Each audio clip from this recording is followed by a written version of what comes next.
Terça-feira da 18ª semana do Tempo Comum. Eu sou o Padre Pedro Paulo e começamos agora mais um programa, a Bíblia no Mundo de Hoje. Estamos mergulhados, e permaneceremos assim por um tempo, por este Evangelho de São João, do capítulo 6º, o maior capítulo do Evangelho de São João, com 66 versículos. Nós estamos atravessando essas ondas de revelação. Tudo começou com a primeira unidade, de 2 a 5, na qual São João apresentava a versão dos sinóticos, a multiplicação dos pães, não o compartilhamento, como alguns incautos gostariam de afirmar. Não houve compartilhamento, houve multiplicação a partir de exatamente 5 pãezinhos e 2 peixes. E esse dado é importante porque ele vem corroborado pela queixa, ironia, estupefação dos apóstolos. Tanto São Filipe como Santo André reagiram a essa ínfima quantidade de alimento para tão grande multidão. A partir dali, eles já estão com o terreno preparado para verem o milagre, que depois, segundo os sinóticos, nem mesmo entenderão em profundidade. Será mais tempo, mais missão, mais ensinamento e a plena ação do Espírito Santo, para que eles absorvam tudo que está dito ali. Isso de um lado. Do outro, nós temos o início de um não profícuo diálogo, digamos assim, uma troca de palavras entre Jesus e alguns representantes da multidão, porque a multidão é o sujeito, e aliás, no caso, é o objeto da atenção de Cristo. Mas na multidão, alguns têm voz. E essa voz é ouvida quando eles começam a perguntar sobre as obras. Eles estavam confrontando Jesus com Moisés. E, obviamente, esse confronto para eles é desproporcional, porque toda a obra de Deus já se realizou, que é a lei. Todo o resto agora é consequência.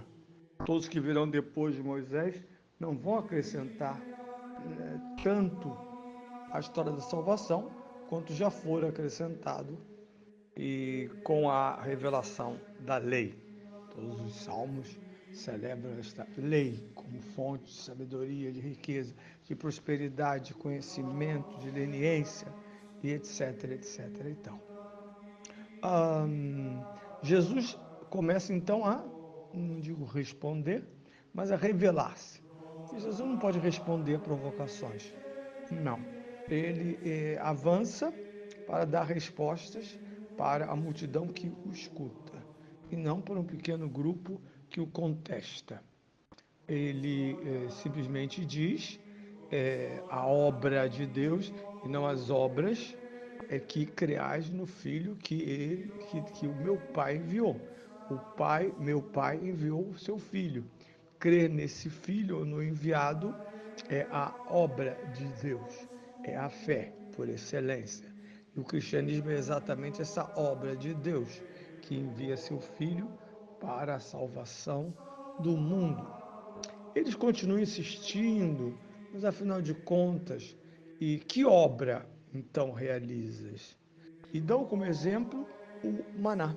Dizem, nossos pais comeram o maná, isto é, o pãozinho ou coisa semelhante, vinda do céu para o acampamento. A ponto de, depois de um certo tempo, se nojarem do maná, reclamarem do maná, sentirem falta das panelas, das cebolas do Egito, serão inclusive castigados, corrigidos por tal audácia. Este dado permite a Jesus concluir seu discurso, de certa maneira, porque, ao ouvir a história que Moisés lhe dera pão para comer, Jesus responde imediatamente: não, no deserto o que houve foi a ação de Deus e uma ação preparatória. E eu acentuava no programa anterior que tínhamos o verbo dar ou doar. No passado, a narrativa dos judeus é uma ação passada de Deus. Na narrativa de Jesus, na sua revelação, é uma ação presente. Deus é quem dá o verdadeiro pão. Então aqui nós temos várias contraposições tão clássicas e tão acabadas do joanismo, que é, primeiro, o passado de Israel, ultrapassado pelo presente do cristianismo. Segundo, o passado de Israel é uma pálida imagem diante da limpidez do cristianismo presente, isto é, os padres da igreja, para efeitos de hermenêutica, de interpretação, vão usar aquilo que os gregos tão bem sabiam utilizar, a tipificação. A igreja é tipós do povo de Deus, das 12 tribos, com seus 12 apóstolos. O sangue de Abel é tipós do sangue do justo. E o único justo é Jesus. E seu sangue vai nos redimir. Por seu sangue seremos redimidos. O verdadeiro pão não é o pãozinho do deserto, mas o verdadeiro pão do céu é Cristo. E esse pão é dom de Deus, meu Pai. É como se, e é verdade, o cristianismo soubesse exatamente o significado, os limites e, sobretudo, o horizonte no qual desemboca a mensagem do Antigo Testamento. Portanto, a Bíblia não é o somatório de 2 testamentos. A Bíblia é o cristianismo que guarda e revela a verdade definitiva sobre Deus, ou a verdadeira face de Deus.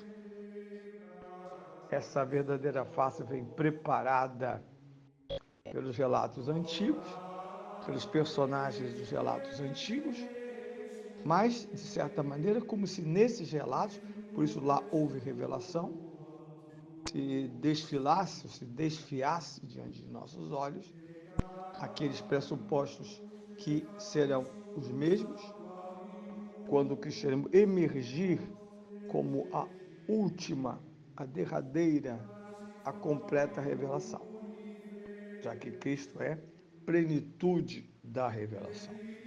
Porque se não digo isso, eu destruo aquilo que a igreja construiu de modo tão sábio, que é a analogia fidei, o analogado da fé. O Antigo e o Novo Testamento estão unidos por um princípio cristão, isto é, a revelação de Cristo, pressuposta ou profética, e depois realizada e ainda profética, na medida em que o último livro da Bíblia apresenta-se, o Apocalipse, apresenta-se como uma obra de realização futura, ou aquilo que São João diz na sua primeira carta, o que somos, inclusive, ainda não se manifestou plenamente. Pois quando se manifestar, seremos semelhantes a Ele e o veremos como Ele é. Portanto, o cristianismo também traz a inclusão plena, plenatória, na pessoa, no mistério de Jesus Cristo. Por isso Jesus desemboca, provocado pela última questão, que essas vozes da multidão dizem: dá-nos desse pão, queremos esse pão, já que esse é o verdadeiro, que vai dar vida ao mundo. É o momento em que Jesus já não falará em parábolas, mas falará aberta e claramente, dizendo: eu sou o pão da vida. Eu sou aquele a quem o Pai enviou para a salvação do mundo.